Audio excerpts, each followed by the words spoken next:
오늘 제목은요, 상급받는 인생이라는 제목을 가지고 말씀의 은혜를 함께 나누기 원합니다. 사랑합니다. 축복합니다. 서로 인사할까요? 시작.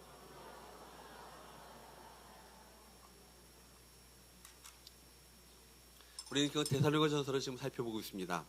3주간의 복음을 전한 가운데 이 데살로니가 교회는요, 엄청난 놀라운 부흥이 그 교회 가운데 일어났습니다.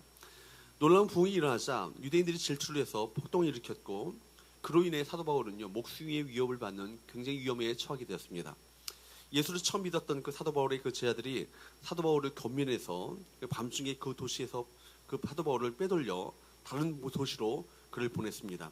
그 후로는 바울이 다시 그 도시에 들어가서 이제 새롭게 탄생한 개척교회인 데살로니가 교회를 좀 더 격려하고 위로하고 싶어도 더 이상 그 도시에 들어갈 수가 없는 거예요. 그렇기 때문에 할 수 없이 편지를 쓴 것이 이 데살로니가 전서입니다. 바울이 들은 소식은 데살로니가 교회의 교인들이 자신이 빠져나온 이후로도 핍박을 받으면서도 예수를 잘 믿고 있다는 것입니다. 귀부인들이 예수를 믿고 나서 남편들에게 박대를 당합니다. 가정에서 쫓겨납니다. 또 예수를 믿은 몇몇 사람들은 사회에서 따돌림을 당합니다. 이렇게 몹시 어려운 상황 가운데 그들이 처하게 되었습니다. 그럼에도 불구하고 그들은 3주 동안 복음을 듣고 갖게 되었던 그 작은 믿음을 가지고 끝까지 신앙을 지켰던 거예요.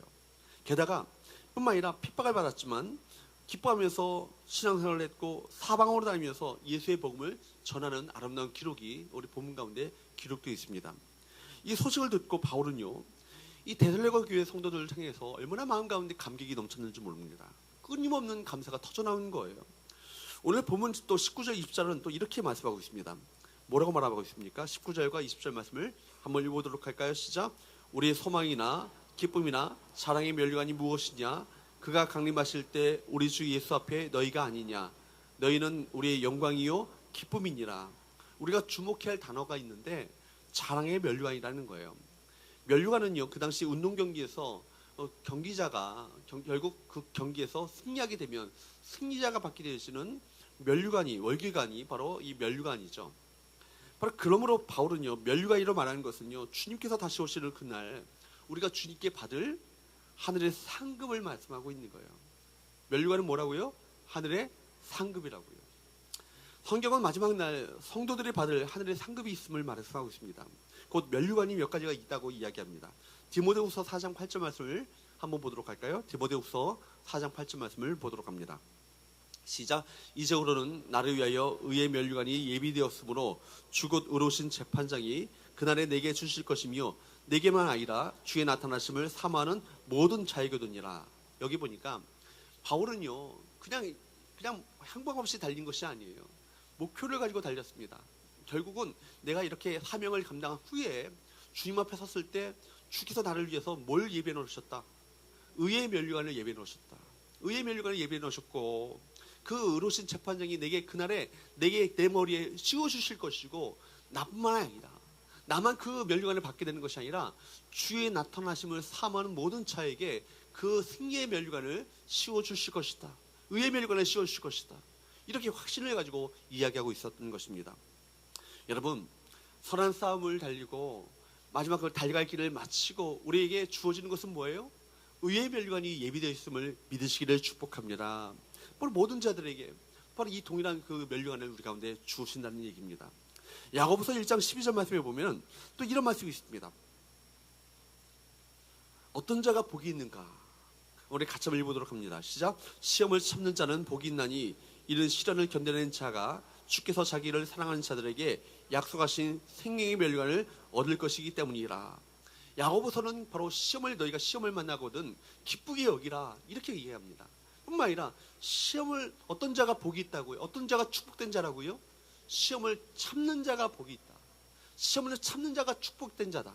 왜냐하면 시련을 견뎌낸 자가 마침내 그가 무엇을 얻어요? 생명의 면류관을 얻게 되기 때문에 그렇습니다. 그러니까 여러분, 주님을 사랑하기 때문에 온갖 시험이 와도 흔들리지 않냐고 시험을 끝까지 인내하고 참고 견디게 되면 주님을 사랑하는 그 사람은요, 결국은 뭐예요? 약속하신 생명의 면류관을 얻게 될 것을 그렇기 때문에 이 약속이 주어지기 때문에 그 사람이야말로 시험을 참는 자가 어떻다고요? 가장 축복된 자라고요. 이런 얘기를 하는 것입니다. 요한계시록 2장 10절 말씀에도 보면은 이렇게 말씀합니다. 같이 한번 읽어보도록 할까요? 시작. 너는 장차 받을 고난을 두려워하지 말라. 볼지어다 마귀가 장차 너희 가운데서 몇 사람을 오게 던져 시험을 받게 하리니 너희가 10일 동안 환난을 받으리라. 내가 죽도록 충성하라. 그리하면 내가 생명의 반을 내게 주리라. 여러분, 장차 받을 고난을 두려워하지 말래요. 시험을 받게 될 것인데, 또 시험을 받고 환난을 받게 될 것이지만 죽도록 죽기까지 충성을 다하게 될 때 마침내 그에게 약속하시는 것은 뭐예요? 생명의 관. 이전은 번역성에 보면 생명의 면류관이 그에게 주어지게 될 것이다. 그러니까 여러분, 생명의 면류관, 생명의 관은요, 이 땅에서 박해와 고난과 시험을 끝까지 인내하고 참고 견디고 마침내 승리한 자에게 주어지는 하늘의 상급임을 우리에게 말씀해 주고 있습니다. 믿는 자들은요, 이걸 바라볼 수 있어야 돼요. 이거를 목표로 할 수 있어야 되는 거예요. 장차 우리에게 생명의 면류관이 주어지게 될 것이다. 이거에 있기 때문에, 그날이 오기 때문에, 그날이 있기 때문에 이 땅 가운데 때로는 시련을 당하고 시험을 받기도 하고 환난을 받기도 하고 핍박을 받기도 할지라도 여러분 끝까지 인내하며 충성하며 견딜 수 있는 것입니다. 사랑하는 여러분, 여러분의 면류관, 여러분의 상급은 무엇입니까? 우리가 바울처럼 상급을 받기 위해서 정말 의의 면류관, 생명의 면류관을 받기 위해서 해야 될 것이 있다면 어떤 삶의 자세를 가져야 될 것일까?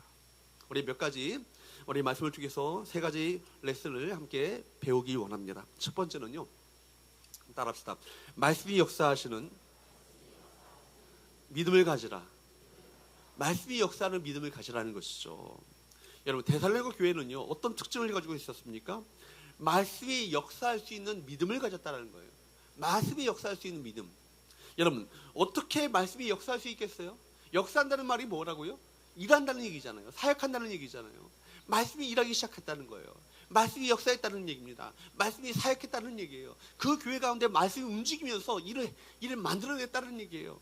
어떻게 그게 전해지는 말씀이 어떻게 그것이 그 교회 가운데 살아 역사함으로 말미암아 많은 열매들이 나타나게 되었는가? 전해지는 말씀을 어떻게 해요? 하나님의 말씀으로 받았기 때문입니다. 하나님의 말씀으로 받았기 때문에. 13절 말씀을 다시 한번 보도록 합니다. 전에 우리 살펴봤기도 했지만 다시 한번 말씀을 보도록 할까요? 시작. 이러므로 우리가 하나님께 끊임없이 감사함은 너희가 우리에게 들은 바 하나님의 말씀을 받을 때 사람의 말로 받지 아니하고 하나님의 말씀으로 받음이니 진실로 그러하도다. 이 말씀이 또한 너희 믿는 자 가운데서 역사하느니라. 아멘. 바울이 이 데살로니가 교회를 향해서 끊임없이 감사했던 이유가 있어요. 하나님의 그 바울 일행을 통해서 들었던 그 말씀을요, 바울의 말로 듣지 않았다는 얘기예요.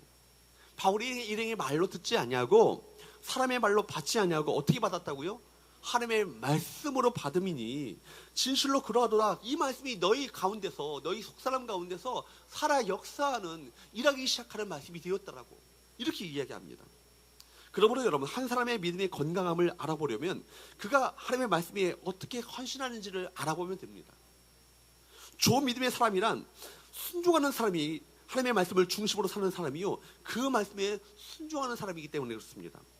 말씀을 듣고 행하는 사람, 주께서 이제 바로 두 가지 건축자의 비유를 통해서 말씀하셨죠. 말씀을 듣고 행하는 사람은 그 주춧돌을, 반석 위에 주춧을 내리고 그 집을 지은 사람과 같으니 풍파가 나고 창수가 나고 홍수가 난다 할지라도 그 집은 결코 흔들림이 없다라고 얘기합니다. 말씀을 듣고 행하는 사람은 반석 위에 집을 지은 사람이라. 반면에 주께서 말씀하셨어요. 모래 위에, 흙 위에 집을 짓는 사람이 있다. 주추를 내리지 아니하고 흙 위에 집을 짓는 사람이 있는데 그 사람은 말씀을 듣기는 하지만 듣기만 하고 행하지 아니한 사람은 그런 사람과 같은데 홍수가 나고 창수가 날 때 그 집이 흔들려 결국 무너짐이 심하게 될 것이다. 이런 말씀을 하셨어요. 무슨 얘기예요? 여러분, 말씀을 듣고 행하는 사람은요, 그 믿음이 반석 위에 집을 짓는 것과 같다라는 얘기예요. 그렇기 때문에 어떤 시련과 어떤 환난과 어떤 역경이 온다 할지라도 그 믿음이 흔들립니까? 흔들리지 않아요. 흔들리지 않아요. 여러분, 하나님의 말씀은요, 생명의 양식입니다. 그래서 예수님은요, 사람이 떡으로만 살 것이 아니라 하나님의 입에서 나오는 모든 말씀으로 살 것이야, 이렇게 말씀하셨습니다. 여러분, 그렇기 때문에 보세요. 누가 시험에 빠진 사람입니까? 하나님의 말씀이 귀에 들려오지 않는 사람입니다. 반면에 누가 은혜의 사람입니까? 하나님의 말씀이 가슴에 와닿는 사람이에요. 그렇기 때문에 성도들이 하나님의 말씀을 듣지 못하고 하나님의 말씀의 인도함을 받지 못하면요, 점점 믿음이 약해지고 결국 영적으로 방황하게 되어지고 시험에 넘어지고 마는 거예요. 참 이상하죠? 어떤 사람은 진짜 들어야 돼. 중요한 말씀이 증거될 때면요, 그 자리가 없습니다. 중요한 말씀의 자리에는 꼭 빠집니다. 그런데 문제는요, 이런 분들의 삶은 매우 어렵다라는 거예요. 하나님의 말씀의 인도를 받지 못하고 정말 들어야 돼 중요한 말씀을 듣지 못하게 되면 성도들의 삶은요, 실패하게 마련인 것입니다. 반면에 어떤 사람은요, 하나님의 말씀에 대한 사모함이 있어요. 예배에 늦는 법이 없고요, 설교 시간에 졸 수가 없습니다. 하나님의 말씀이 정말 꿀송이와 같이 달기 때문입니다. 심지어 다른 사람의 집에 신방대원으로 따라갔는데도 그 집에 전해주는 말씀을요, 하나님이 자기에게 주시는 말씀으로 그 말씀을 받는 거예요. 집주인보다 더 은혜를 받아요. 여러분, 이런 분들이요, 바로 하나님의 은혜 안에 있는 사람이요, 축복의 사람인 것입니다. 교회가 부흥한다는 것도 마찬가지예요. 부흥은요, 단순히 사람들의 숫자가 많아지는 것이 부흥이 아니에요. 진정한 부흥은요, 초대교회 부흥은요, 말씀의 부흥이었습니다. 말씀이 역사하기 시작했고 말씀이 일하기 시작함으로 말미암아 사람들이 말씀을 통해서 변화되기 시작하는 거예요. 말씀을 통해서 사람들이 바뀌어지기 시작하는 거예요. 성품이 예수님을 닮은 성품으로 바뀌어지고 달라지게 되어지고, 그로 말미암아 예수를 닮은 성품을 가진 사람들이 모여들어오는 말미암아 그들이 바로 산에 있는 동네인 것을 알게 되어지고, 그들의 어떤 사랑과 믿음의 헌신을 감동된 로마 제국의 많은 사람들이 주 앞에 나오게 되어지는 놀라운 역사가 초대교회에 일어났던 1세기 그리스도인들이 일으켰던 믿음의 역사들 아니겠습니까? 여러분, 그래서 사도행전은요, 한 지역에 하나님의 부흥이 일어나는 것을 뭐라고 표현한지 아십니까? 하나님의 말씀이 흥황하였다. 하나님의 말씀이 흥황하였다라고 표현하고 있습니다. 교회 안에 하나님의 말씀이 힘이 있습니다. 여러분, 말씀을 들으려고 사모함으로, 그리고 이번 주에는 어떤 말씀을 주실까 기다리는 마음을 가지고 성도들이 나오는 거예요. 하나님의 말씀이 심령이 터치함으로 말미암아 말씀 앞에서 울기도 하고 말씀 때문에 힘을 얻고 말씀 때문에 행동을 바꾸기도 합니다. 이렇게 하나님의 말씀이 성도들의 삶 가운데 영향력을 미치기 시작할 때 우리는 그 교회가 부흥하고 있다고 얘기하는 것입니다. 이런 예는요, 성경과 세계사 속에 굉장히 많습니다. 에스라와 느헤미야 시대의 하나님의 그 부흥운동은요, 다른 것이 아니에요. 말씀의 부흥이었습니다. 하나님의 말씀이 힘을 얻음으로 말미암아 말씀의 부흥이 그 성도들의 그 백성들의 삶 가운데 영향을 미치기 시작했던 것이죠. 사도행전 2장에 보게 되면 예루살렘 교회에 임했던 부흥 한번 보십시오.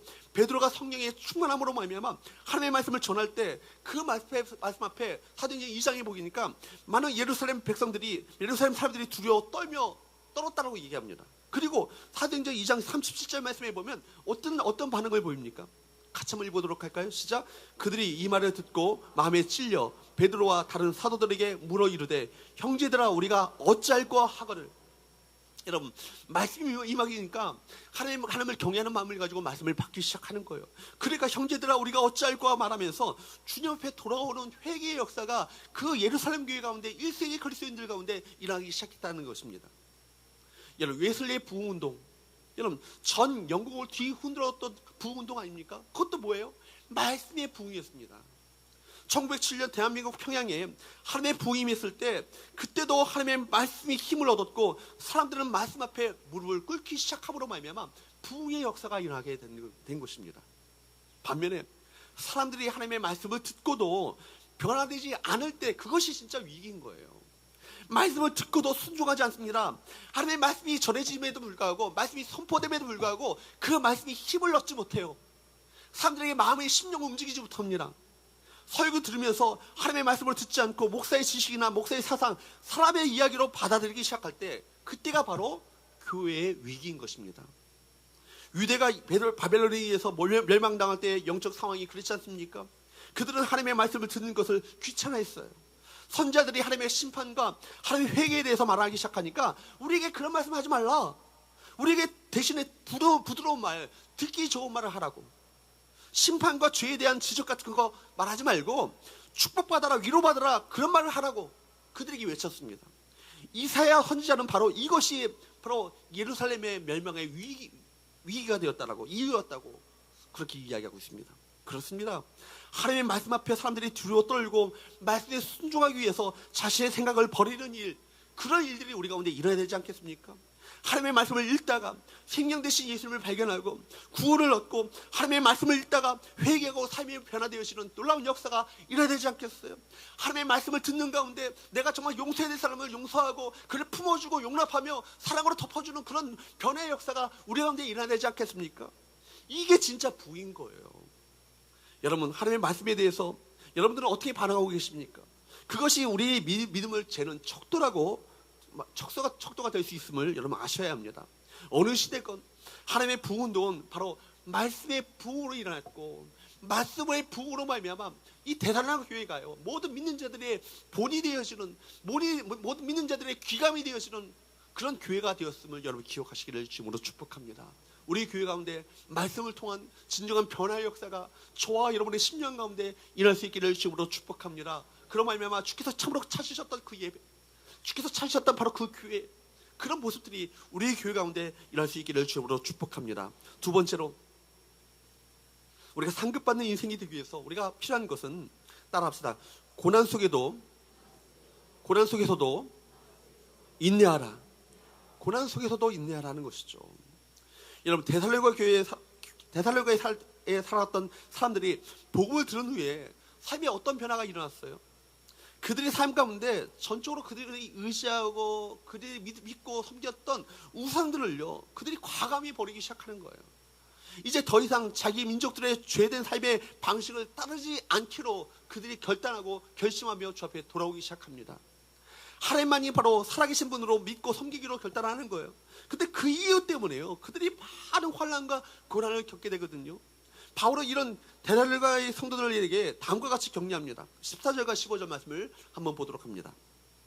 같이 한번 읽어보도록 합니다. 시작. 형제들아, 너희가 그리스도 예수 안에서 유대에 있는 하나님의 교회들을 본받는 자 되었으니 그들이 유대인들에게 고난을 받음과 같이 너희도 너희 동족에게서 동일한 고난을 받았느니라. 유대인은 주 예수와 선자들을 죽이고 우리를 쫓아내고 하나님을 기쁘시게 하지 아니하고 모두 대적이 돼요. 여러분 보십시오. 얼마나 이 많은 고난을 겪었어요. 유대인들이 정말 유대에 있었던 교회들이 유대의 사람들에게, 어떤 유대인들에 의해서 많은 고난을 받았던 것과 똑같은 동일한 고난을 그들이 받게 되는 거예요. 죽임을 당하기도 하고 쫓겨남을 당하기도 하고 핍박을 당하고 환난을 당하는 그런 일들이 그들 가운데 벌어지기 시작합니다. 그럼에도 불구하고 이 데살로니가 교회는요, 믿음의 인내가 있었던 교회예요. 믿음의 인내. 유대인들의 핍박이 있었잖아요. 사람을 죽이고 그들 사회에서 쫓아내는 그런 핍박과 고난이 있었고요. 심지어 많은 어떤 그런 환난이 있었습니다. 그럼에도 불구하고 그들이 인내했을 뿐만 아니라 성령의 기쁨으로 말씀을 지키며 말씀을 순종하며 삶을 살았다라는 거예요. 여러분, 믿음으로 시작하였지만 근데 모든 것이 형통한 것이 아니에요. 믿음으로 시작한다고 모든 것이 잘 되는 것이 아니에요. 믿음으로 시작하였어도요, 어려움이 있을 수 있어요. 오히려 어려움이 더 심할 수도 있어요. 그때 어떻게 하시겠습니까? 그때 인내하십시오. 하나님의 말씀을 믿고 기도하지만 아직 기도에 응답이 없어서 낙심하고 좌절하고 계십니까? 인내하십시오. 주님께서 말씀하시는 거예요. 히브리서 3장 14절 말씀에 보면, 히브리서 3장 14절 말씀을 보도록 합니다.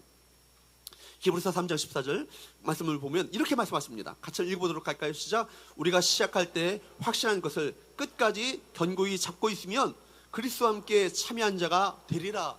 우리가 믿음을 시작할 때 확신했던 것, 그것을 끝까지 포기하지 말고 끝까지 붙들고 끝까지 낙심하지 않고 끝까지 붙들고 있으면, 견고히 잡고 있으면 어떻게 된다고요? 그리스도와 함께 참여한 자가 될 것이라고요. 이 얘기는 뭐냐면 그리스도와 함께, 예수 그리스도와 더불어서 하나님 나라의 상속자가 된다는 얘기예요. 여러분, 하나님 나라의 상속자가 된다는 것이 얼마나 이것이 대단한 것입니까? 하나님 나라를 우리의 유산으로 받게 된다는 거예요. 상속으로 받게 된다는 거예요. 예수님처럼. 여러분, 또뿐만 아니라 히브리서 10장 36절 말씀에 보면 이렇게 말씀하십니다. 히브리서 10장 36절 말씀을 보도록 할까요?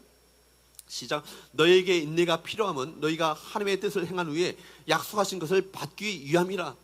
우리에게 왜 인내가 필요하대요? 왜 인내가 필요하다고 얘기하십니까? 하나님의 뜻을 행한 후에 뭘 받는다고요? 약속하신 것을 받기 위해서 인내가 필요하다는 얘기입니다. 인내가 없으면요, 하나님의 약속하신 것을 받을 수가 없어요. 그러니까 신앙에 있어서 인내가 필요한 거예요. 참고 견디고 끝까지 정말 견고히 붙잡고 있으면 마침내 약속하신 그것을 우리가 받아 누리게 되는 것입니다. 야고보서 5장 11절 말씀을 보도록 할까요? 야고보서 5장 11절 말씀을 보도록 합니다.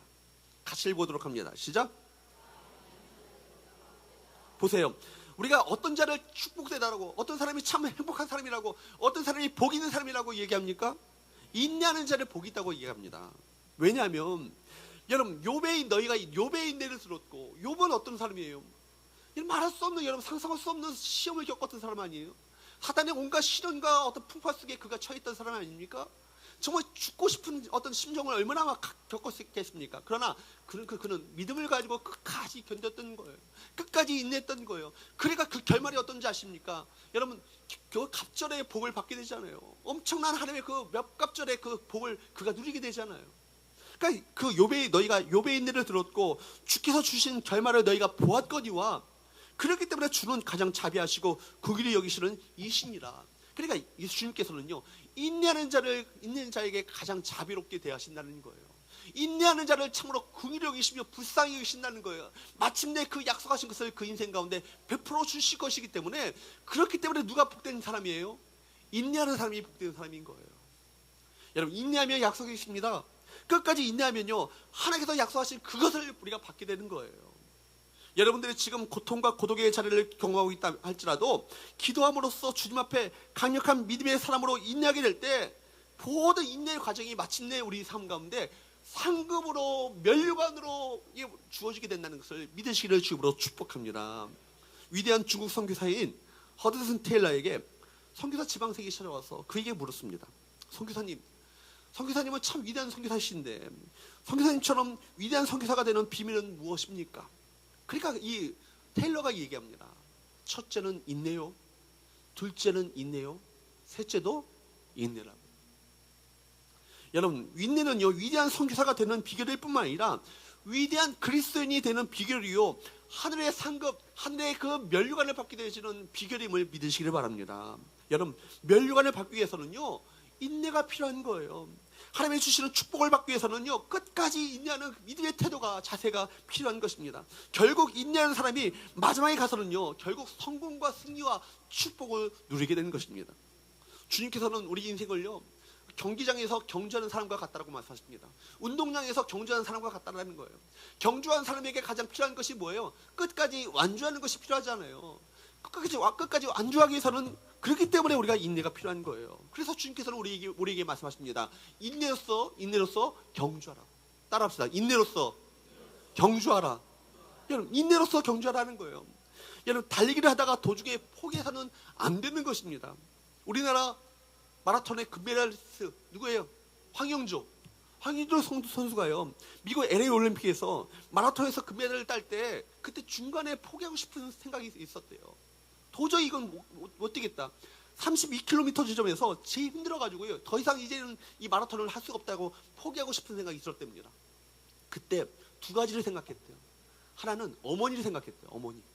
어머니 생각하고, 하나는 마지막에 끝까지 완주했을 때, 내가 1등으로 통과했을 때 받게 될 금메달을 생각했다고 합니다. 그리고 결국 끝까지 그가 인내함으로써, 포기하지 않고 달림으로 말미암아 그가 금메달을 따는 영광을 얻게 됐어요. 포기하고 싶을 때, 좌절될 그때, 사랑하는 여러분, 그리스도를 생각할 수 있기를 축복합니다. 그리고 끝까지 인내로 경주했을 때 우리에게 줄 정말 하늘의 면류관을, 영광의 면류관을 여러분 바라보시는 저와 여러분 되시기를 주님으로 축복합니다. 죽기까지 복종하신 예수 그리스도처럼 끝까지 목숨 걸고 충성하며 헌신하며 여러분 봉사하게 될 때 반드시 승리의 면류관이 저와 여러분에게 주어지게 될 줄로 믿습니다. 마지막 세 번째, 마지막 레슨입니다. 여러분 따라합시다. 영혼을 위해 투자하라. 여러분, 우리가 상급받는 인생이 되기 위해서는요, 이제 영혼을 위해서 투자할 줄 알아야 되는 거예요. 여러분, 바울은요, 데살로니가 교회를 생각하면서, 교인들을 생각하면서 이렇게 고백합니다. 19절부터 20절 말씀을 보도록 합니다. 19절, 20절 같이 한번 읽어보도록 할까요? 시작. 우리의 소망이나 기쁨이나 자랑의 면류관이 무엇이냐? 그가 강림하실 때 우리 주 예수 앞에 너희가 아니냐? 너희는 우리의 영광이요 기쁨이니라. 여기 나오는 그가 강림하실 때는 뭘 말하죠? 주님의 재림하실 것을 말하죠. 주님의 재림을 말하는 거예요. 우리가 주님께서 다시 오실 것을 정말 믿는다면, 여러분에게 묻겠습니다. 여러분, 주님께서 이 땅 가운데 다시 오실 것을 믿으십니까? 여러분, 정말 믿으신다면 우리 인생에서 가장 중요한 일은 그 무엇보다 다시 오실 주님을 기쁘시게 하는 것, 그것 아니겠어요? 다시 오실 주님을 기쁘시게 하는 것이 무엇일까요? 영혼을 구원하는 일이죠.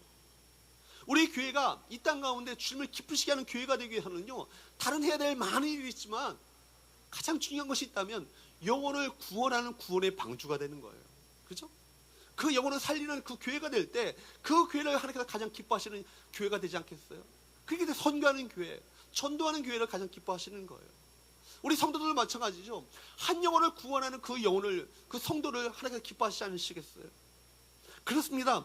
이 땅의 전부인 줄 알고 눈앞에 있는 이 땅의 것만 추구하는 사람들, 자기 욕망, 자기 욕심을 따라 사는 사람들은요, 결코 전도하며 영혼을 구하는 일에 관심을 가질 수가 없어요. 여러분, 사람들의 삶은요, 다 똑같지 않습니다. 이 땅에 많은 사람들이 다 비슷한 삶을 사는 것처럼 보이지만 그 속을 들여다보면요, 엄청난 차이가 다 있어요.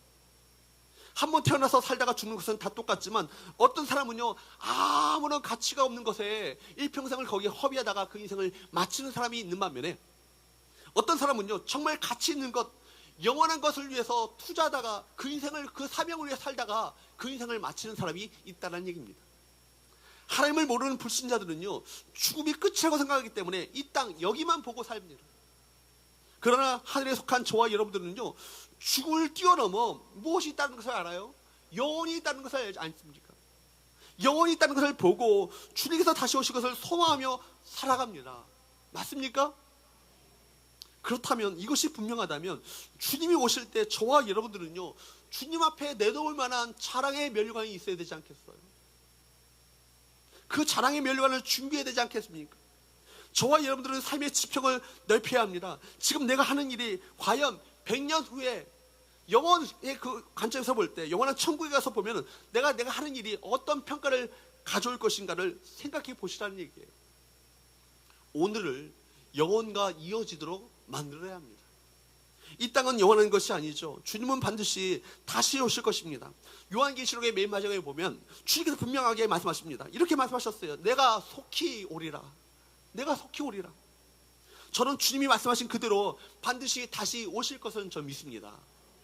주님이 오실 그날이 있기 때문에 우리는 이 땅에 발붙이고 살지만 땅에 속한 사람이 아니라 천국에 속한 사람으로 천국의 시민권을 가지고 이 땅을 살아가게 되는 거예요.